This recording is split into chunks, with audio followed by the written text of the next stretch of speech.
Pistachios actually is really good for men, even for ED, like erectile dysfunction.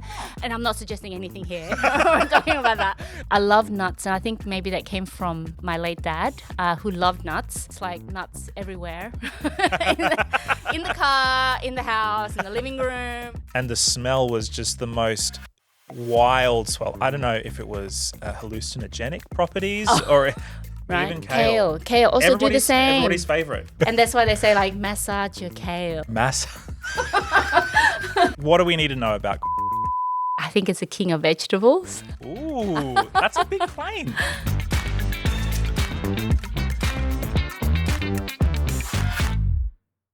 G'day, welcome to another episode of Science Radio. My name's Jesse, and I am joined today by Dr Christiana Leimena-Lehn. Welcome. Thank you for having me. It's a brand new year. Yes. And we are, by the time folks listen or watch this episode, it's going to be well into February. And we have run an article from you in the January-February issue of Science Magazine, which you can head to sciencemag.com if you want to check out. 6 foods for 2026. Now, I mentioned that we're going to be releasing this in February because this is probably the time of year that most people have given up on a lot of their New Year's resolution goals. Yes, it can be. Yes, that's for sure. Right? So they begin the year with the best of intentions. And as January sort of steadily wears on, more and more people drop off. Yes. But I wanted to focus on this not just as the new year is starting, but something that I've heard from you before is that good nutrition, eating well, exercise, all these things that are good for us, it's not just something that we have to do in little short bursts. It's actually about lifestyle integration and change and Yes, that's right. and things like that. Making it a part of your routine. Yeah. It's not necessarily just an event, right? It's actually a part of who you are. And some people will get on a food diet, like some of the items that you're going to mention in a minute, and are going to really struggle because it's not part of their everyday routine. Yes. But what you're saying is that actually integrating this as part of your everyday lifestyle is what's going to cause more health change, better health outcomes in the long term. Yeah, absolutely. Yeah. I mean, coming from a meat lover before and not ever wanting to become vegetarian, and now I'm more plant-based than before, and so it was a journey for me to actually go into an awareness, that journey of kind of like discovering and journey of making mistakes, I guess, in the way that I choose my diet or even just my lifestyle, and learning. I think we're all learning as we go and trying to understand also our bodies better, and especially as we age, things change, and I guess priorities also change, timetables change, pressures change, and we want to be able to just utilize the best of what we've got around us, resources, and take the ones that will actually really help us for the long run. I think that's where food comes in, and I think that's where, food is medicine, rather than it just being food is just something for pleasure. So with that in mind, Yes. let's talk about this food because you're coming at this from 2 angles, one of which I share. So the first angle is as somebody who is invested in food science and education. And then the other side is somebody who really enjoys food, who enjoys eating food, who enjoys cooking food. That's where I can share that passion and that love. Woohoo! But not necessarily a lot of the stuff that you talk about in the article, which is the food science and nutrition behind a lot of this stuff. So I'm really interested to unpack these 6 foods. Hopefully we'll get to all 6. Yeah. Unpack some of these foods and talk about the impacts that including them in your diet can really make. So, how would you like us to start? Which food would you like us to start with? You're the master of this Uh, ship, Christiana. oh, really? Okay. Look, I mean, we can start with nuts Okay, because I good absolutely love company. We're nuts. in good company. What kind of nuts is your favorite? Probably pistachios. Oh, that's a good one. Yeah, No, I'm yeah. not trying to suggest anything here, but Mm. pistachios actually is really good for men, Oh, but also really good for sleeping. oh, And okay. yeah, they've been it's been found that it has helped even for ED, like erectile dysfunction. Ah. And I'm not suggesting anything here. I'm talking about that. Oh All yeah, right, I'm I'm writing not this down. I'm writing this suggesting down. anything. But apparently, yeah, 100 grams a day. They Really? found that it's actually really helped men. Yeah. But nuts is just so good for so many things, like Mm. almonds and or even Brazil nuts for selenium. Mm-hmm. But See, that's a funny one. Brazil nuts. yes, Do you find that a lot of people that you talk to about Brazil nuts just go, I can't stand them? Because that's been my yeah. experience, Look, which is sad because I often hear people say, oh, Brazil nuts are like the best nut that you can have, or one of them, right? yes, yes. I mean, you're supposed to only not have too much, which Ah, is 1 to 3 Brazil nuts a day or something. Or one to the three. max is like five, five Brazil nuts, like reasonable, Because average size Brazil nuts. I guess as far as nuts go, they're one of the larger ones, right? Yeah, but look, it's not like, I don't know. I haven't heard too many cases of Brazil nut toxicity, like Mm, selenium toxicity. It's because of the selenium content. interesting. And so, but it's really important. So yeah, but adding that, so that's where like mixed nuts come in, right? Or Mm-hmm, you've got mm-hmm. a bunch of other nuts, like whether it's like walnuts or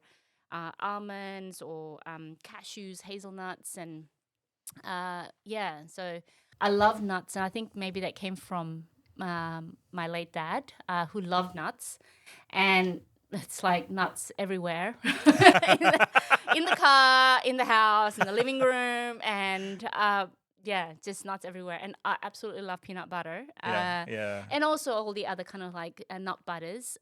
But yeah, this sense of, I guess, yeah, loving nuts. How can we actually incorporate it into your diet? And I guess sometimes you can just have it as a snack, Mm, if you do snacks.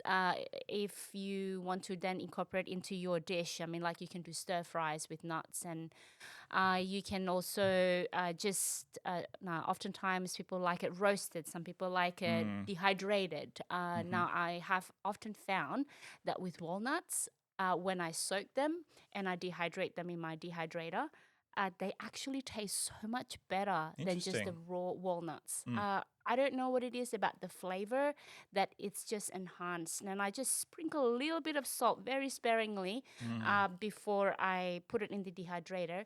And I have found that that has actually, I don't know, just enhanced the flavor, and it makes it enjoyable, because food is supposed to be enjoyable, right? mm. And you don't want to make, now oftentimes people say, oh, because it's healthy, it's probably less enjoyable. But it's not. It doesn't have to be Yeah. that way. And it's just how you prepare it, what you add with it, how you combine things. So, Mm, yeah, so I guess that's where nuts come in. You can, yeah, roast or do it raw, or otherwise, I tend to, yeah, soak them.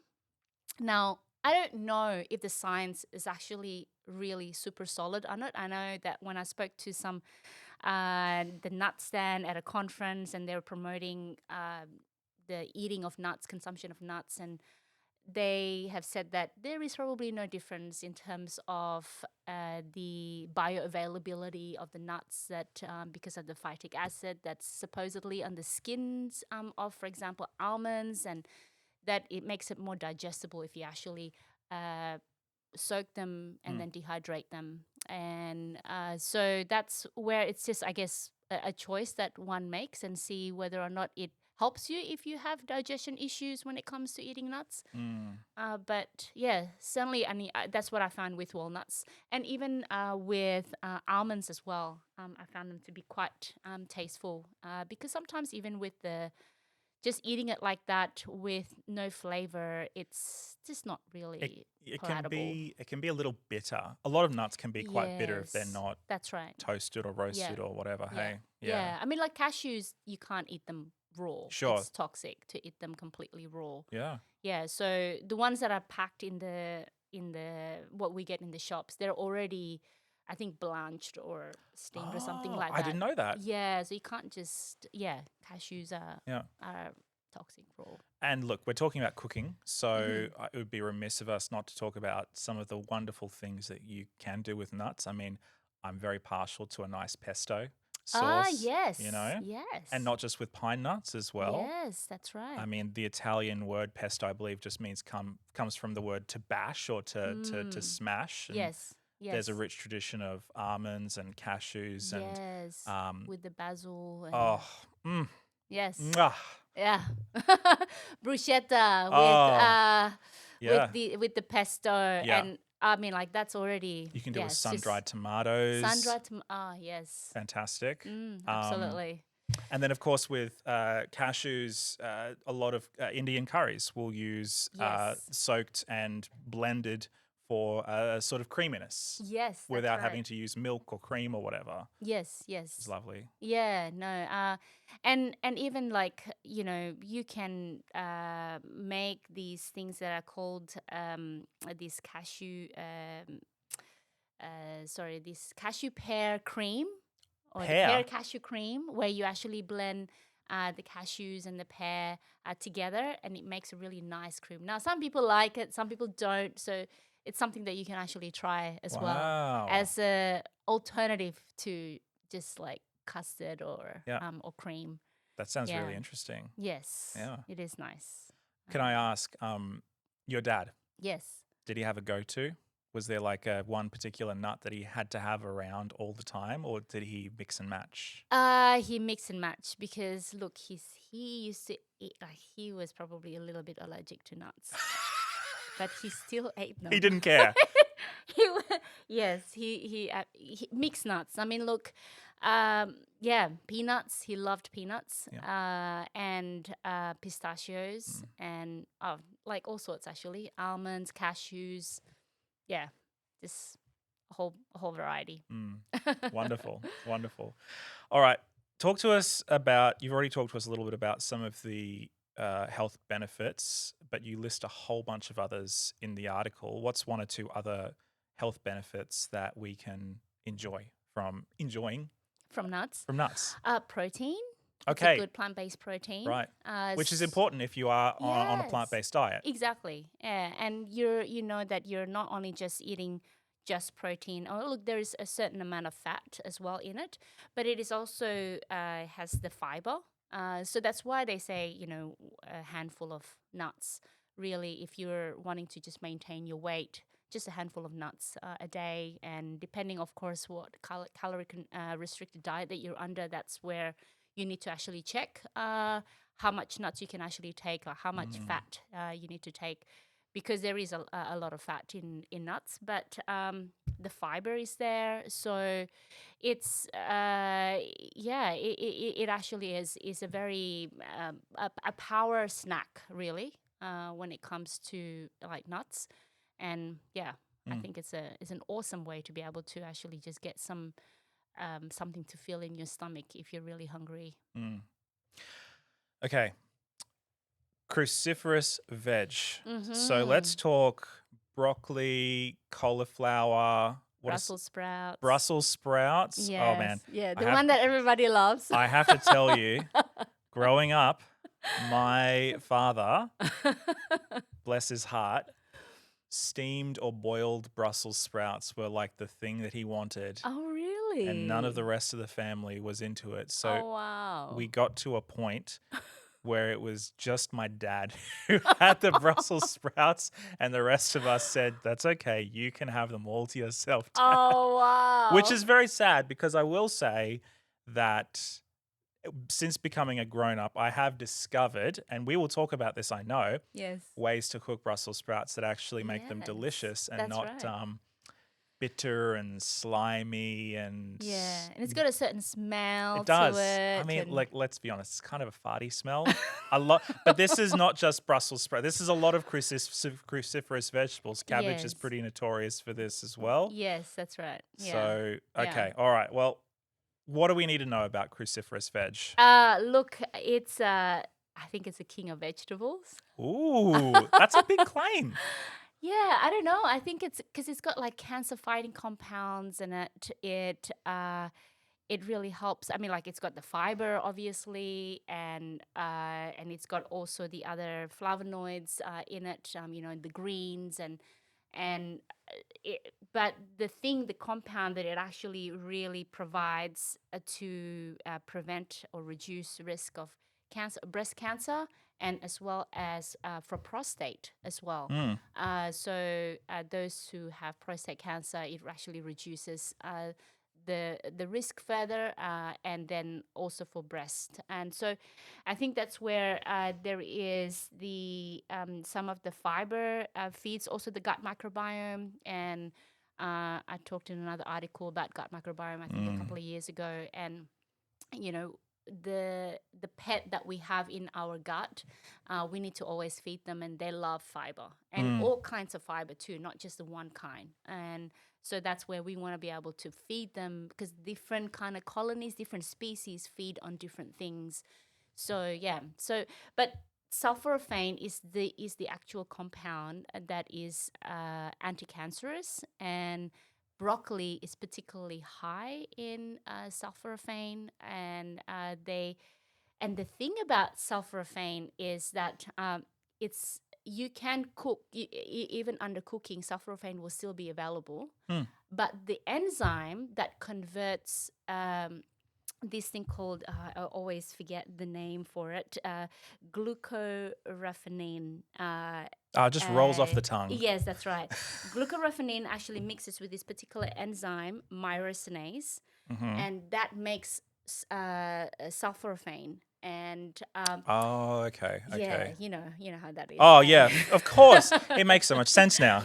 Now, you need to actually have this enzyme, myrosinase enzyme, to be able to make the sulforaphane. Okay. But the myrosinase enzyme is heat sensitive.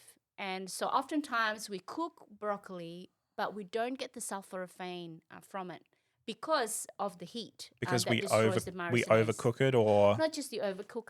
Apparently, with whether you're steaming or boiling, you actually can destroy the enzyme. But apparently, they Okay. said that there was a study that looked at the microwaving the broccoli doesn't necessarily destroy everything with the myrosinase enzyme, which is interesting. I'm not sure Interesting. why, but the point that we want to have is that we want to get the sulforaphane. Yes. Because food is medicine, right? If Sure. you're going to eat your greens, you might as well get the most out Yeah. of it, right? Get if those you enjoy anti- the greens, that's okay. But if Yeah. you don't enjoy the greens Yeah. and you're eating for life, Mm. you want to be able to get the most. So the thing to do is, firstly, if you don't really want to eat raw broccoli all the time, or even Brussels sprouts raw. Look, I will say, on occasion, I've made a raw broccoli salad, Yes. but like that has to be super shredded up. Yeah. Otherwise, yeah, it's it's woody, right? Yes. It's tree-like. Yes. Yes, that's right. And you know what? Like the very fact that you have to cut it up, that's actually really good. Mm-hmm. Why is that? Because the cutting of it exposes. So the raw. So what happens is that when you cut it and you cut it up, and it's and this is like the raw ones. It allows for the release of the myrosinase enzyme, and that will then be able to form. And you got to leave it for 40 minutes. This is what 40 minutes. For 40 minutes, you cut it up, leave it on the bench for 40 minutes. If you want to cover it or whatever, and put it in the fridge, like whatever it is. Well, probably better if you cover it, put it in the fridge, and it just keeps everything there. But that time of 40 minutes allows for the formation of the sulforaphane, which then helps that sulforaphane when you cook it, like that broccoli, when you cook it, it will have the sulforaphane. As opposed to, so for example, my mom makes a mean broccoli soup, and I love her broccoli soup. And we would, cut it up, put it in the water, obviously, and then boil. And then after that, we would blend it with a stick blender. Now, we often would eat this until I discovered you actually have to cut it and then you cook it for me to be able to get the sulforaphane. So now, let's say, for example, that you've already done that. Now you've already destroyed the myrosinase enzyme. So what do you do? And apparently there is a solution. To get the myrosinase enzyme, you can actually use mustard powder. That is so weird. Yes. That's so random. I know. So you add the mustard powder, and that will act like the myrosinase enzyme to act with the the glucoraphanine, and which will then produce the sulforaphane. So it wakes it back up, it reactivates it or something. Yes, that's right. Huh.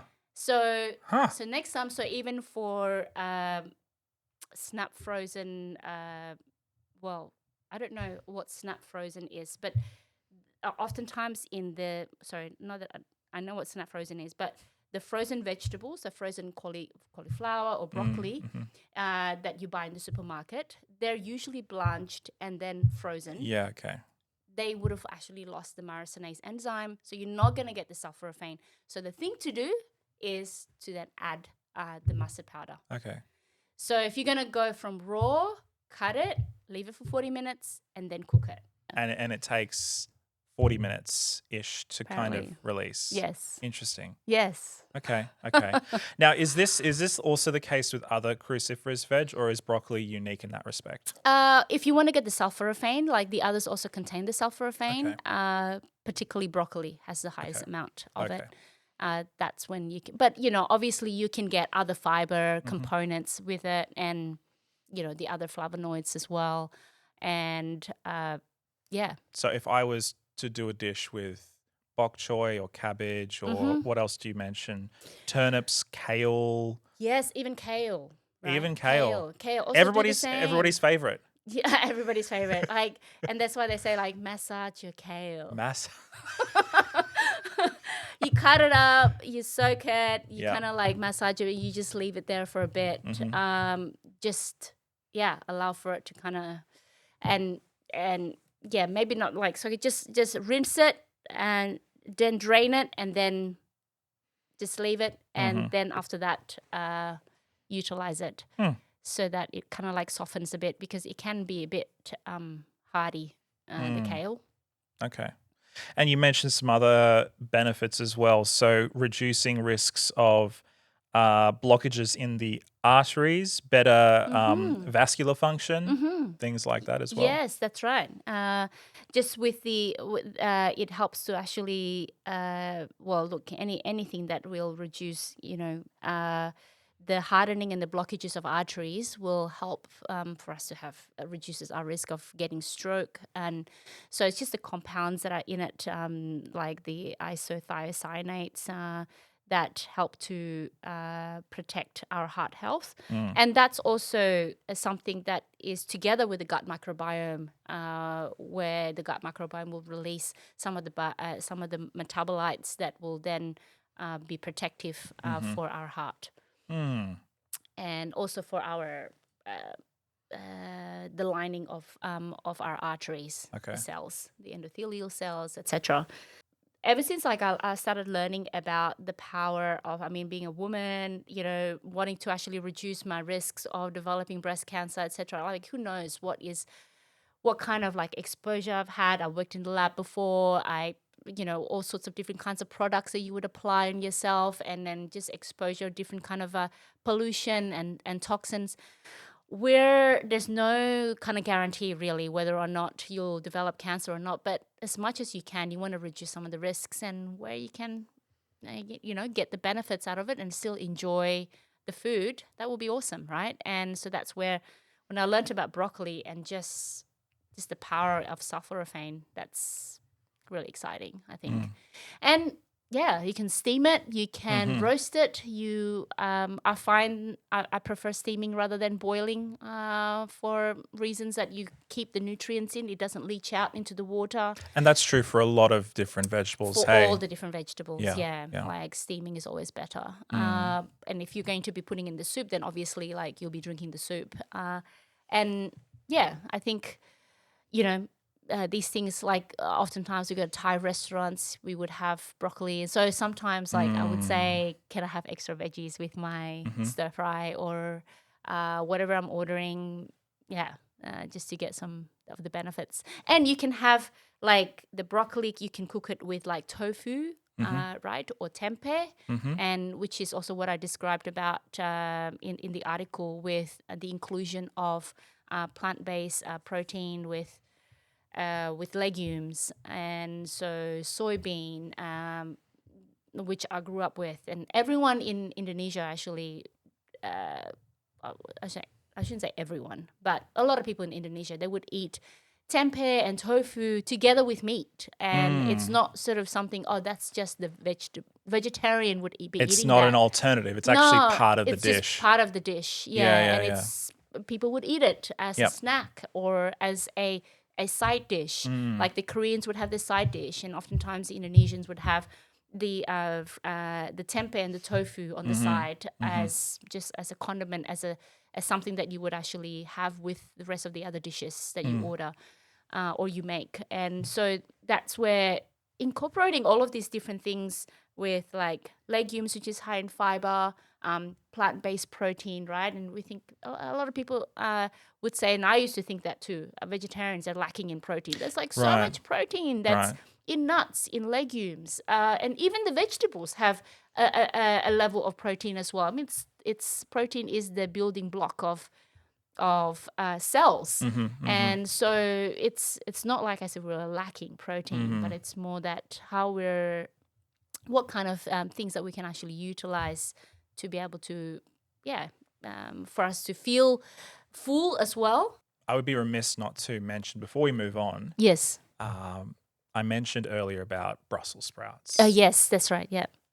So I'm going to tell the people about my fabulous discovery, and maybe you can tell me some of the food science behind it, maybe not. So we'll see. I don't know. We'll We'll see. We'll see. see. We'll see. Okay, so I watched this YouTube video a Okay. couple of years ago where this guy described the way that you cut Brussels sprouts, Oh. put them in a pan, and roast them. Yes. Right? So either roast or fry, right? So he just did a little bit of oil and he said you can either do it in the oven or you can do it on the stove. I was skeptical because I had grown up hating Brussels sprouts, but then I tried it and you know what? Lo and behold, they don't taste bitter anymore. And you know what? They're unctuous. They're a little bit sweet. I was like I was tasting a whole new vegetable. Yes. And Yes. he did describe the food science behind it, and I can't remember the Oh. reason why, but there's something to do with cutting Okay. down the cell walls of the Brussels sprouts. And the same thing happens with cabbage, apparently, because I don't know if you've seen people do like these whole heads, like cut them in half or in quarters, and they sear them really hard. Mm-hmm. And then they'll do like a braise or something like that to get them nice and soft. And you sort of got this, I mean, almost meaty kind of vegetable dish experience kind of thing. So, Yeah. yeah, it's No, fabulous. that is yeah. I'd like to know more about I that don't know actually. why. Look, I wish I could remember. yeah, when I have made a Brussels sprout roast Brussels sprout, Yeah. and I served it to my husband. He Mm. loved it. Yeah, Yeah, there he you go. said, "Oh, we should have this again." It's the cutting. Apparently, it's all in the I'm cutting. thinking this is winning. Yeah, and that's the absolutely. Yeah. I never would have. I never would have. I probably never would have gone back to Brussels sprouts if I hadn't discovered this method. And you don't have to have fancy spices as well to it. Yeah. Like Yes, it's actually pretty good on its own when you do it. I do remember it was America's Test Kitchen, What's Eating Dan. So if I find it, I will include it in the show notes. Somebody else can go and watch it and they can actually discover somebody who knows what they're talking about when it comes to this sort of stuff. Yeah. All right, Awesome. let's move on. So this one, next one, this is a massive can of worms. This is a huge food group, legumes, Yes. or as our American listeners would say, legumes. Legumes, yes. Talk to us about legumes. Well, I mean, they've got the plant protein. As I mentioned, alluded to the soybeans and the tempeh, and they're high in protein, high in iron, and also high in fiber. And so I think this is where we want to be able to eat more of these. And particularly when we want to be able to reduce, like if we want to have more protein but less of the cholesterol, this is definitely the protein to take. Because if let's say someone's actually listening and they've got maybe issues with cholesterol, and want to actually reduce their total cholesterol or their LDL by eating legumes, will help to increase the HDL and reduce the LDL cholesterol. And so I think it's an awesome way to be able to fill up, your plate with proteins that are healthy with no cholesterol, because there's no cholesterol in plant. You're getting the protein benefit that you would from meat without all of the fat that comes along with that same meat. Yeah. Okay. Yeah. Exactly. And there's obviously some parts of it that will have some saturated fat, but it's really mainly the polyunsaturated fats that you want to get as well from it. And so I think that's why it's good for cholesterol, for blood pressure, reducing inflammation, and and the gut bacteria absolutely love them. And obviously it depends as well on how you prepare. So you want to be able to soak them, reduce again some of the lactic acid as well, by soaking them and then boil like overnight and then boiling them. Now some people have really fancy pressure cooker as well that will help for it to really soften up pretty quickly. Yeah. But yeah, soaking them is a good way to reduce the phytic acid. And yeah, you can get them as I guess canned. But if you can get them, non-canned version, then go for it. But otherwise, if you run out of time, that can be something that's convenient. I just wouldn't take canned food all the time. The more whole, the better, obviously. And yeah. if you're getting, let's say a packet of lentils versus a can of lentils, they're going to be bigger, they're going to be fuller. Yes. They're probably going to be better value for money. That's right. I would say. That's right. Yeah. It just takes a little bit more time and care and attention. That's right. Yeah. There is a little bit of organizing that you need to have. As I realize that, in plant-based eating, you got to organize yourself. Okay, I'm going to have this, and tomorrow, so I better soak it tonight, and then I can actually cook it tomorrow, and it takes less time for me to be able to make it soft. And I have a pressure cooker. It takes 6-7 minutes. Okay. If I've soaked. Amazing. Yeah. Kidney beans, black beans, lentils. Yes. All those sorts of things. Yes. Yes. And some lentils you don't have to. Like red lentils are not so bad. Yeah. Brown lentils and white lentils and black lentils, I think probably a little bit more. Yeah. A little bit more. But yeah. I particularly love dal. Like, I love dal. Oh, yeah. With a nice Indian tadka dal. on top. You got to have a tadka. It's like a comfort food. I don't know what it is. Yeah. About dal. Like a good dal, it just makes you feel warm and fuzzy, and like it just feels. It's like home, hey. Yeah. And you don't feel kind of like this. I mean, look, I discovered this when I tried on this journey of becoming vegetarian. I decided I'll try for 1 month and then I'll see how I go. And I'll try it another month. And then it's kind of like I did it step by step, month by month, kind of like evaluation. Yeah. And I was finding that I was feeling lighter in my head. Oh, interesting. Yeah.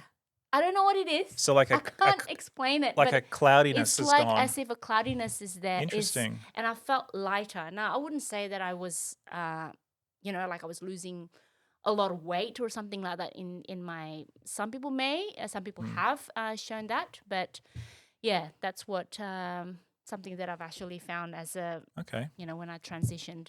Talk to me about tempeh. Yes. Because I have This is going to be very embarrassing to admit.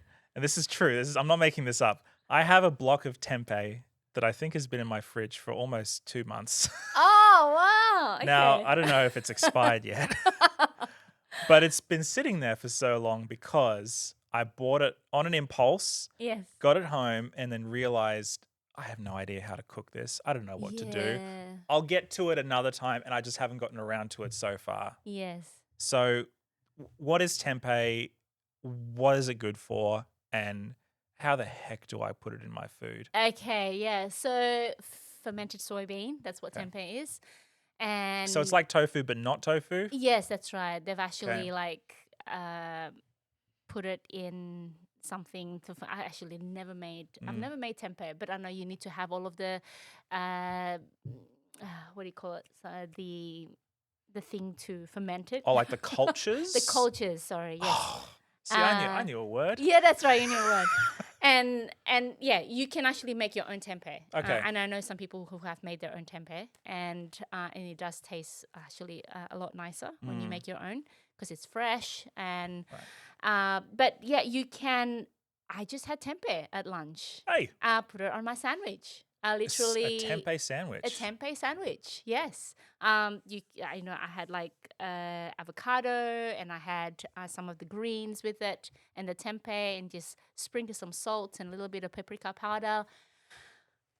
It's actually delicious, Oh, and I actually put it into the sandwich maker and just kind of like grilled it because I was just doing it at work and just to kind of like heat it up and uh, that and toast it a bit more. And so you can also cut it into very thin pieces and you can put it into the air fryer, or okay. otherwise you can actually just fry it and do very light saute on them.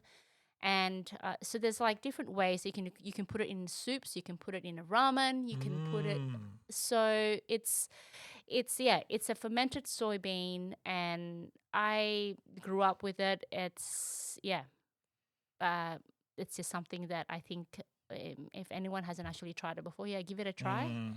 And yeah, I think it's I don't know, I think it's just one of those things because, especially in Western countries, we don't have a lot of the soybean products yes, that are very prevalent in, Asia, Southeast Asia, and all those sorts yes, of places. that's right. Hey, Yeah, so there's many, many more products. Probably we could talk about yes, other than tempeh or tofu or soy sauce or whatever. Hey, yes, that are really good for yes. you. That's true. Yeah. Mm. So, but yeah, that's one way. A lot of people don't know how to actually make tempeh, but Yeah. that's you can also marinate them Okay. and in some sauces so that it will actually soak in the It'll flavor. take it on. Yeah. And the same, with tofu as well. I mean, Sure. like you can make, tofu, you can make scrambled tofu instead of Yeah. like scrambled eggs, right? Yeah. For the non-cholesterol version. Mm-hmm. And, or otherwise tofu, just even slice them thinly, Mm. and just grill them as well. You can bake them, grill them. You can bake also the tempeh. It's just a way to be able to add as an alternative meat in your sandwich, Right. or just to add it to your whatever kind of like soup or casserole dish. You can actually make it also as a casserole. Wonderful. Yeah. Cool. All right. You've given me some more confidence. Okay. I'm going to Yes. try it. Hopefully it'll go great. All right. Next up, I'm excited about this one. Berries. Yes. Love a berry. Who doesn't like a berry? I know. My daughter, who is almost 2, is obsessed with it. Oh, If she sees a good. strawberry, a blackberry, a blueberry, she will demand it. And I want to say, toddler demands. Oh, that's really good. Oh, yeah. Oh, yeah. She Wow. loves it. So, Wow. anyway, talk to us about Good for berries. you, Dad. Berries. I mean, look, it's got all of the antioxidants, particularly blueberries, and it's been known to be high in antioxidants that will help in reducing some of the dementia risks. And particularly for brain health, your brain cells really need this. And so it's a great way of adding to your, whether it's your breakfast or your desserts, to have these these antioxidants. Very good. And you can you can make it into a smoothie if you want to. You can put it as so for example, the other day I just had some of these, made a yogurt and then like had mm, like the oats, kind of like crumble thing, Mm-hmm. and then had another layer of yogurt and then just the berries on top, or otherwise you can have other fruits if you want to. But yeah, you can get them frozen, or otherwise you Mm. can get them, obviously fresh, depending on the cost. I mean, like it can be Yeah, costly, it can be, so you want to especially out get the of ones that are, season. yeah, in season will be better. Yeah. Yeah. And I know you mentioned before the vegetables that are often flash frozen can lose some of their nutritional benefit. Is it the same for berries or is it slightly different? Uh, eh, I don't think so. I don't think there's any They wouldn't nutritional be benefit. blanched, hey, Yeah, or no, anything in the they same wouldn't. way. No, no. They'd just be flash frozen from ripe or whatever. Yes, yes, I think so. Okay. Yeah, I don't think there is any. Look, I mean, in Australia, at least anyway, there's not. It's not sweetened, as far as I know. Mm-hmm. The frozen berries. Oh, are they sweetened in other parts of the world? I Someone has mentioned to me in other parts that Interest. there is a bit of a sweetness that they add to it. Okay. So when you actually thaw them out, there is like you can see a little bit of the juice. Okay. But I think in Australia we have it just, yeah, Just just plain. pure berries that are probably quite ripe, and they Yeah. put it into, they freeze them, and then look, berries has got so much flavonoids, and I mean I'm just thinking of the deep color pigments in it has the neutralized free radicals as well. They protect your DNA, lipids, and proteins from oxidative damage. I think that's why it's got so much vascular benefits, which then helps for the brain health. Because if your blood vessels are looked after well, your brain's also going to be looked after well, which also helps to look after your eyesights. Because like all of these blood vessels, they're everywhere, all over our bodies, right? And better vasculature, better circulation is an excellent way to be able to start your health. And so, um, if we can look after all of our blood vessels with these antioxidants from food, um, why not? Mm. And yeah, so I think to have a portion of these berries a day will actually be really good. Mm. I think this is possibly the easiest sell out of any of the. It's the lowest hanging fruit. Ah. I mean, Well, I mean, like I'm not I don't call myself as a green thumb. I'm yeah, probably now getting brown from black. that's all But I right. grew some strawberries, and they Hey, were actually pretty good. that's And I awesome. even eat the greens of the strawberries. I know Wait, my you husband goes, eat the leaves? like, what? You're such a hippie. Like, why do you want to eat the greens? Like, why not? Like, I just grew eat the them. greens. They're mine. I'll do what I Yeah, it's want. part of the strawberries. I get as much as you can out of it. I think the fact that you grow them yourself must make them taste just that much better, just by Ah, default. it's just, yeah. Yeah. Look, well-being Yeah. is improved Yeah. by growing your own food, bringing them home, and even if it's just like a few, and then eating them, it's like, oh wow, I'm so thankful. Yeah. I grew, it came from nothing, and then now it became something in my hand, and now in my mouth. That's a wonderful thing. It is. All right. I think possibly I'm determined to get to the next two, so we'll see how we go. But I think possibly mushrooms may be a little bit more divisive. I know that some people don't really like them. Some people absolutely love them. I'm on the love mushrooms train. Yes, me too. But I do have sympathy for people who don't like mushrooms because one of my earliest memories is of being a very young kid going to my friend's place and his dad having picked this enormous mushroom out of just somewhere in the bush Oh, right. Okay. and then cooking it whole in his pan. And the smell was just the most wild swell. I don't know if it was hallucinogenic properties or probably not. I'm probably just embellishing here. But I know that some people don't like mushrooms. So if I'm not a fan of mushrooms, number one, why should I?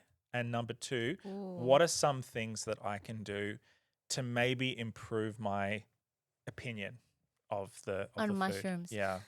I guess maybe if you don't like mushrooms, maybe is it the white button one? Is it just the white? Is it just the smell of it? And look, can't force anyone who really don't like the smell. Some people Yeah. just are very sensitive to some smells, you Yeah. know, of mushrooms.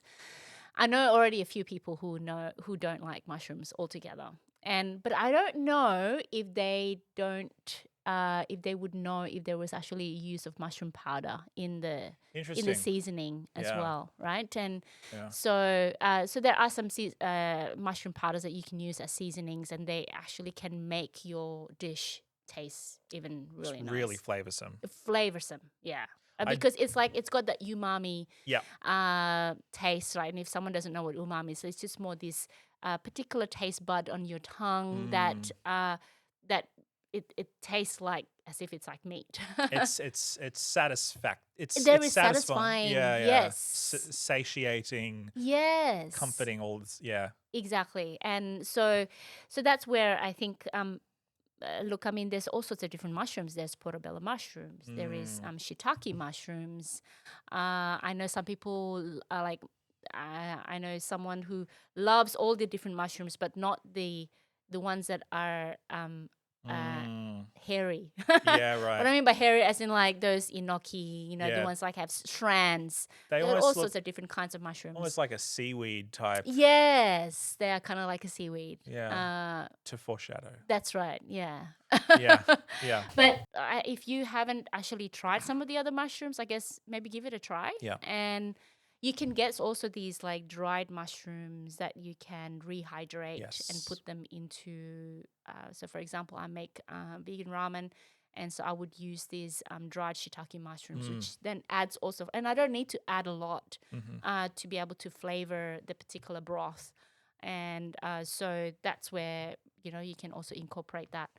So I'm not sure, like, what is the key thing to be able to convince someone who is a non-mushroom lover to mushroom One thing I have heard is eater? it's for some people is a texture thing. Ah, The yes. sliminess. Yep.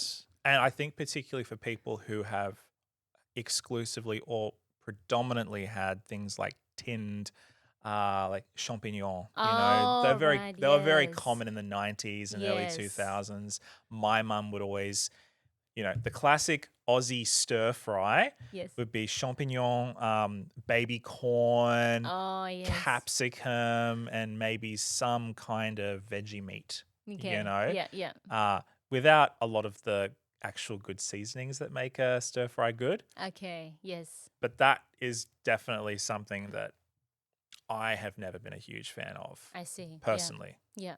But the other mushrooms you like. Yeah, Right. yeah. Well, I've never actually had a proper champignon mushroom. I've just had tinned, The tin ones. because it's European or whatever, Yes. sort of thing. So I can understand why people wouldn't like the texture.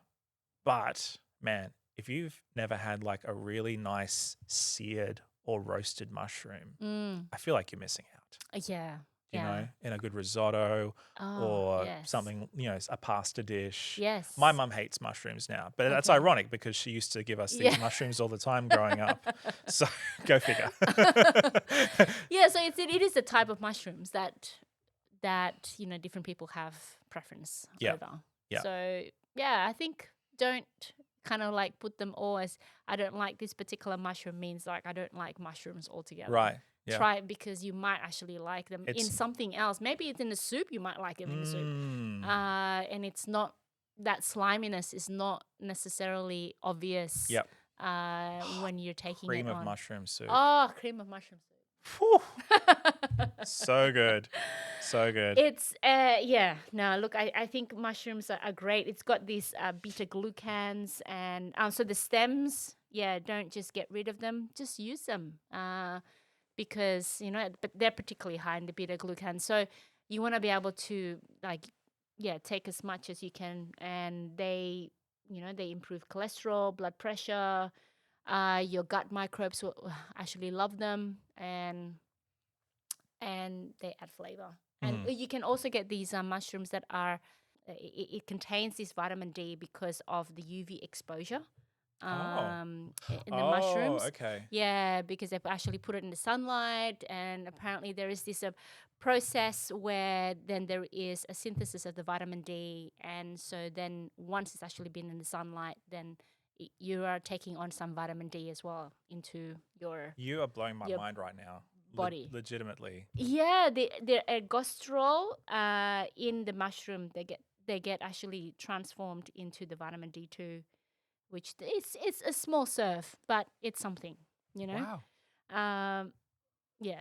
Crazy. Then there's like lion's mane mushrooms, but I've Yeah. never actually really I've taken my lion's mane mushrooms myself as a supplement Oh, interesting. for because it's supposed to be helping with your um, I guess with your neurons, your brain Mm-hmm. cells, and for better um, brain health. Mm. And but it is really like there is not I wouldn't say like I'm still looking at what are the results, the evidences for it to be very very powerful kind of like supplement, I guess, for cognitive health. But yeah, you can actually get lion's mane Mm. even from Coles Mm-hmm. or Woolworths and cook them. And yeah, and then so that's more sort of like on the medicinal side, I Right. guess. Yeah. Mm. If you had to pick a favorite mushroom, what would it be? Shiitake Mm. mushroom, yeah. And I actually love portobello mushrooms. Yeah. Just grilling portobello Mm-hmm. mushrooms and just just having a little bit of the olive oil, just a sprinkle of salt onto it. It's so simple and it's Mm. just so nice. You just Nice have piece this of mushroom, toast. and it's just kind of like its own meat in a Yep. sense. Yep. Yep. Yep. And yeah, on toast and or just on its own. Oh, Mm. it's so good, you So know? good. And like because vegetables come in all kinds of forms and texture, color, there's just so many varieties that we can actually try. Yeah. And so I think this is where we need to be more adventurous with Oh, our yeah. food. And our gut microbiome will be going, be more adventurous, please. Give me the different kinds of fiber so Yeah. that I can survive my my cousin species on Mm. that end, and the others, they can also thrive, and they're more uh, uh, pro kind of like anti-inflammatory rather than pro-inflammatory kind of like Mm. microbes Mm-hmm. that come from eating a lot of meat and saturated fats as well. Mm. Fantastic. Okay. We've saved the best till last. Yes.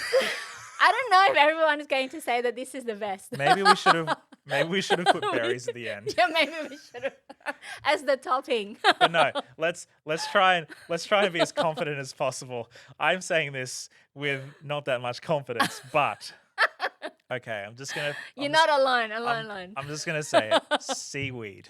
Yes. Okay. It's not. Everyone is gonna be cheering from the rooftops. Oh, finally, they've said seaweed. This is what I've been waiting for the entire episode. Yeah, I Okay. know. It's not the seaweed that gets stuck around your ankle when you're going to the beach. I mean, Oh. it's like those are Oh. annoying, right? Okay. It's like Okay. you get But all giddy it's whenever free. you I get can them just take around. it out of the ocean I and munch on it. know. No. Okay. Well, I mean, look, that's seaweed. I mean, it's Sure. just the whole point is this Wakame seaweed. Like they're just Japanese seaweed, and the whole point is just because they're high in omega-3. Okay.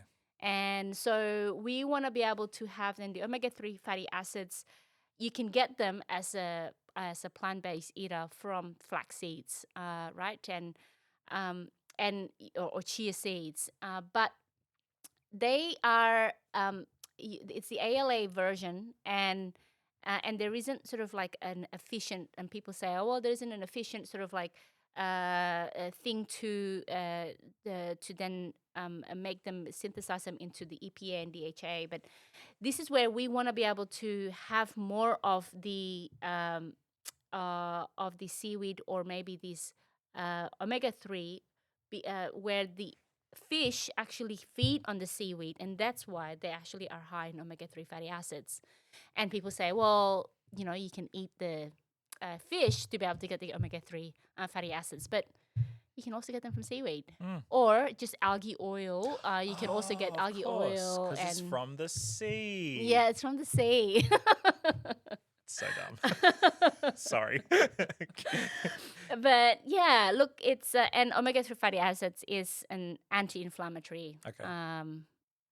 compound that will be able to help us, especially in reducing the oxidative stress that just hit on us from exposure to pollution or even different kinds of toxins that we might be exposed to with whatever kind of a place or even just the foods that we eat can also then increase the oxidative stress. So having the omega-3 fatty acids is actually really important. And you make a note here that I think is important. The fact that fish are rich in omega-3s is because of what they eat. So Yes, instead yes. of eating the fish, you could just go straight to the source Yes, of that's right. That's right. Yeah. the benefit. Yeah, that's right. And look, unfortunately, I mean, I know that fish is high in the EPA and DHA, but you also have the mercury as well with it. So and the bigger the fish, obviously they will eat the smaller fish, and there is this accumulation of the content of the mercury that's in the fish. Right. So there is a recommendation of just eating 2 serves of fish a week, Okay. rather than more than that, just to make sure that you're not, over consuming the mercury. Yep. But look, I know seaweed is not necessarily something that is on everybody's mind. Yeah. Well, okay. But for Let's. people who are vegetarians, Yeah. and you're not eating fish, Yeah. hey, this is something that you can actually incorporate into your diet, and why not? And Okay. So some low hanging fruit with seaweed then. Ramen is a very common pairing yes, with common seaweed. pairing with seaweed. Yeah. And other, I guess, I would imagine other noodle soups. A lot of other soups would use it as a base at the very least, if not as an ingredient. Yes. Yes. I have seen some strange people get a packet of seaweed and just eat it just straight up. Yes. It's delicious. It's delicious. Okay, all right. Yes. Well, But that's because they've been roasted. of They're course, roasted yes. seaweed. They're Yeah. flavored, and Yeah. What That's why it tastes. But yeah, maybe some may not necessarily still consider it as tasteful. I'm trying not to be skeptical here, but I do eat seaweed okay, of course if I'm eating sushi, I would be eating seaweed in a lot of different types of sushi because of the way that it's rolled, but that's not really an ingredient, that's just more of a practical thing, I guess. What are some ways that people can incorporate seaweed into their diet if they want to give it a go? You can put it into salad. Oh yeah? Add it to your salads. Yeah. Look, it's a different flavor, and you can add tofu to. So it's just more of an Asian kind of like salad, I guess. And so that's one way to do it. Or just, I know that in Japanese, some of the Japanese sushi shop, they have the suddenly it's just gone out of my head. The inari, Oh, the seaweed that can the inari that you have, like it's basically this tofu skin, and then yeah. it's got the rice, and then Yeah. it's got the seaweed sitting in it. If not, then like look, there's also these algae oil that you can actually get and taste like sea. And you take the droplets, of which yes, I do them, and then put it into your mouth, or you can get them in capsule versions as well. Christiana, this has been a tour de force of culinary, dietary, nutritional fun.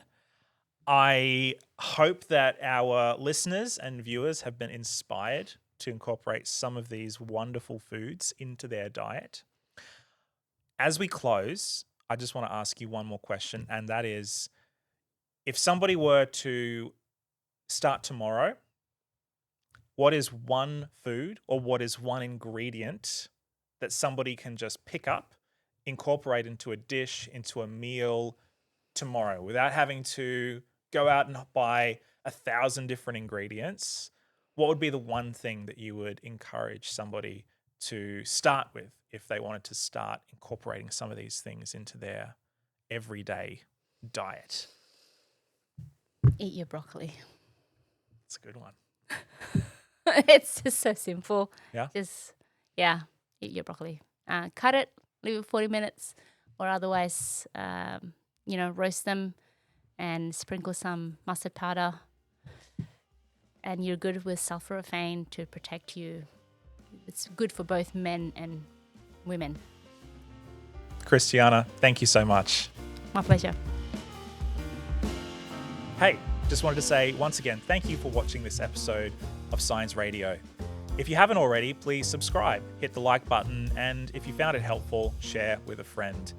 If you want to find out more about Science Radio or Science of the Times magazine, you can head to our website, sciencemag.com. As ever, my name is Jesse Herford. Thanks for watching.